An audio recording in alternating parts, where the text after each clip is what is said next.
again, as I already stated, United States and Russia are bound to talk to each other. It's just because if they don't talk, it's over for the world, and that's where the Biden administration was getting us near to, this almost this abyss, and when you have these morons like Sullivan or, Blinken and his wife, who's an imbecile, actually, Hmm. so, and, but now, again, Trump, chaotic, unruly, ungovernable administration, repetition basically of the second of the first term. But I don't know. Evidently, now he is being blamed that he took Russian position. Well, somebody told him we have nothing. We Yeah, have nothing to play yeah. with. We might as well, you cannot beat them. You might as well join them. And so that is why national security strategy today, which I read, it is extremely heavy, focus heavy on Europe, because obviously the United States identifies Europe as the critical, part of the Western world, but they admit even there that some of it is not going to be European very soon at all. I mean, so. Well, all right, folks, hold on just a second. We've got something important to share with you. First off, a big thank you for all your incredible support. Our team's been putting in the hours, really working hard to bring you insightful guests, new and improved formats, solid, high-quality analysis every week. Our next goal, hitting that 100,000 subscriber mark and getting that silver button. Let's make it happen together. Every like, comment, share, and subscription truly helps us grow and keep improving. All right then, let's get back to the video. Well, as I've dealt with this issue and done a lot of thinking about it, as far as, the criticism by the likes of Ben Hodges and David Petraeus, which, by the way, did you get a chance yet to watch No, Danny Davis's debate with yeah, I know Hodges? he just obliterated him, and now they asked me to do the Marionov asked me, his team asked me to do the discussion with Ben Hodges. Uh, Still no answer. I said, yeah, 1st of December is fine. I would love to do it. I'm pretty sure Ben studied a little bit about me, so I do not expect the confirmation Yeah, anytime soon.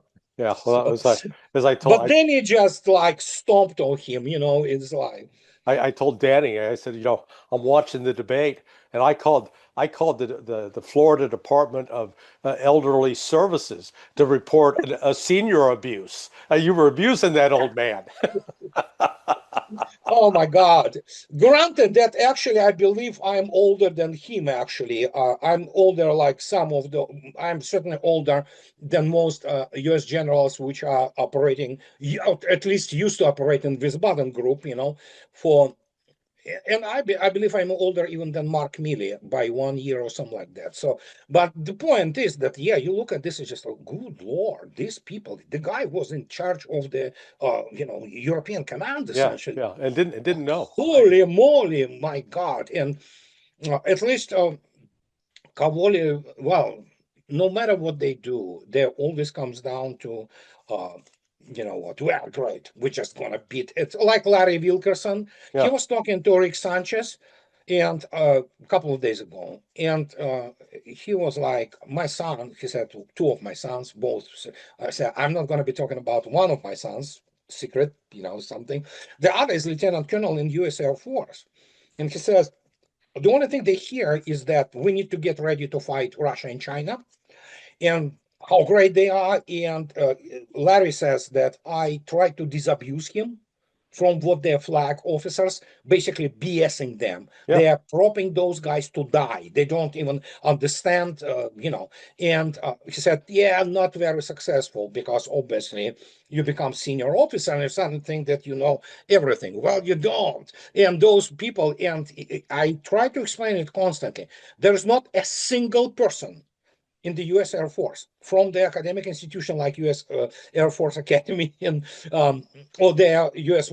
Air Force War College and all other things, who has any idea what modern air defense is, and that what modern air defense coupled with the state-of-the-art Air Force is. They have no idea. They don't yeah, understand what it is to fight it. They have no clue. And of course, when you look attentively at they have been drinking this Kool-Aid from Kiev for the last 3.5 years. Yeah. They believe this propaganda. It's Yeah. unbelievable. Well, when you get both Rusi, as I wrote Oh, about last night, that made the prediction that uh, Russia was not going to make very many significant advances in yeah. 2025, I mean, and Hodges saying, yeah, no, they're not going to take Pokrovsk or Artemisк. It's like, good call, guys. Now, yeah, they're the professionals. Well, I mean, everything what emanates from UK, I mean, they do not even have proper officer education. 44 weeks in the so-called military academy at Sandhurst, it's not military education. They have the civilian guys and they teach them on the level of the tactical platoon at best and how to operate within the company. And they say, oh yeah, we prepared officers. No, you didn't. And you at least in U.S. Army, and when you read the publications such as the Parameters or Joint Force Quarterly, there are a number of people who understand what is going on. They mhm, write about it. Guys, we screwed. That it's and but these guys, my God, Chatham House, yeah, MI6, all those, yeah, like, dude, you will be laughed out of the regiment staff meeting in the morning in Russia as the incompetent nincompoops. yeah, They won't allow you to command a freaking company. Forget about what being the chief of staff of the division or some. They do not even understand what they are dealing with, and technologically they are not educated, and they're, then suddenly, I did. That's what is coming in my video. Russians love doing comparisons. They pull up the Telegraph from 2022 that Russia is the third great power. It's yeah, just losing the war. And 3 days ago, the Telegraph, Putin is in the driving seat. Russia is winning. Nothing we can do. Like, hey, what happened? yeah, Why? And you look at these morons, and I'm not talking about this garbage which is infested on YouTube. All those kind of military analysts, none of them have a certain military or intelligence. They don't have any toolkit to. But yet here they are. They come out and say, "Yeah, we just So they draw those arrows on the maps and think that they're so good. They're not. I mean, you'll read this like, yeah. And people ask me all the time in private communications, and even not in private communications, in the comments to my videos, they say, Andrei, can you go to this channel and destroy the guy? I said, guys, that's not my business. But you know what? Once in a while, I have, okay, let's talk about this. Yeah, he's moron. He doesn't understand because yeah. of that. And now I have the constant communication with we basically make the also podcast together with Brandon Weikart, who is the editor for national security issues for the national interest, and he was a former staffer. He was a staffer in Congress, Hmm. and he was with Pentagon liaison. My God, there's so many interesting things which he provided. It's like, oh yeah, man, it's screwed.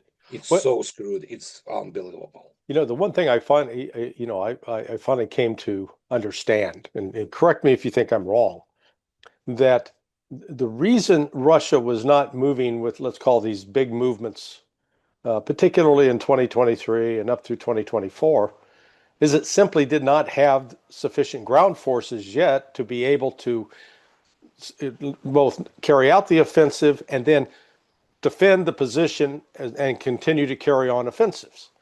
But, because they started with around 300,000 ground Mhm. forces in February 2022. Well, now it's at like 1.5 million, and with at least 700 to Yeah, 800,000 on the yeah. deployed in That's Ukraine. why partial mobilization was declared. But the point is there is a story to be told about Mr. Lukashenko and Belarus about the Gostomel operation, and that is why the guy. Oh God, I don't want to go there. It's like, but the point is, this October, I believe it was the partial mobilization. They needed additional 300,000. They got it pretty fast, and then since then the volunteers. So that was this overlap, volunteers who were beginning to go in, and they still didn't have the force enough. This was part of what many people didn't understand. The so-called Wagner was asked to, okay, can you patch up this, Bakhmut, operational direction help there. They were there only help. And Yeah. of course, this was misrepresented that they did the bulk of the fighting, while Right. in Right. reality, I mean, so they didn't. And the whole thing was like, I think the issue of the personnel, after it became clear that in April 2022, when Bodger sabotaged on behalf of Biden administration the Istanbul talks, that's when became clear for Russians that it's going to be NATO. Mm-hmm. And many people do not understand that prior to those negotiations or April, even that peacetime army, Russian peacetime army, which came in, as you correctly stated, it was actually around 250,000. It already wiped out the first iteration of the armed forces of Ukraine. Many people didn't understand. And it was the peacetime Russian army. And that's when the whole thing started. And it was clear that after that, all those ideas which have been floated in Istanbul, they were dead, period. And Yeah. then it was just a matter of how Russia will mobilize itself completely their military industrial base, which happened. And now here we are, so, and Russians, last time, Russian army, I checked, it was 2 days ago, 36 kilometers deep, it's 20 plus miles into Dnipropetrovsk Oblast. In Kharkov, it's, just basically fights in the Sumy is about 25 kilometers, 25 kilometers. And so the rest, Zaporozhye, what is happening right now, Yeah. Gulai Yeah. Pole. Everybody like, oh yeah, they're not going to get to Gulai Pole in another month. Oops, next day they are like, we're already inside Gulai Pole. So Yeah. it's like, oh, okay. So